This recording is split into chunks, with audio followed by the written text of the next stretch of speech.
আসসালামু আলাইকুম। আজমান সুকাল মোবারকের পাশে আইনাস আল মদিনায় ফলের সমারোহ আর একটা ফলের সেকশন দেখাবো। এখানে আপেল, মাল্টা, কমলা। এখানে আপেল 7 দিরহাম কিলো। আর একটা আপেল আছে আপনার, এটা হচ্ছে 8 দিরহাম কিলো। এটা স্বাদে একটু মিষ্টি। কলা আছে এখানে প্রচুর, সাগর কলা 6 দিরহাম কিলো। তারপরে এখানে বিভিন্ন সাইজের কলা আছে। এখানে দেখতে পাচ্ছেন পেঁপে 7 দিরহাম কিলো, পাকা পেঁপেগুলি অনেক মিষ্টি, আমরা নিয়েছিলাম। তারপরে কিছু কেকের আইটেম দেখবেন এখানে। এই যে কেকটা দেখতে পাচ্ছেন, এটা 51 দিরহাম।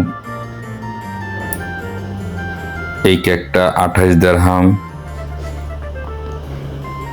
ম্যাঙ্গো ফ্লেভারের এটা। তারপরে নর্মাল কেক দেখতে পাচ্ছেন, এখানে ছোট কেক দেখতে পাচ্ছেন। নর্মাল কেকগুলো 20 দিরহাম। আর ক্রিম কেকটা এটাও 60 দিরহামের মতন। আর এটা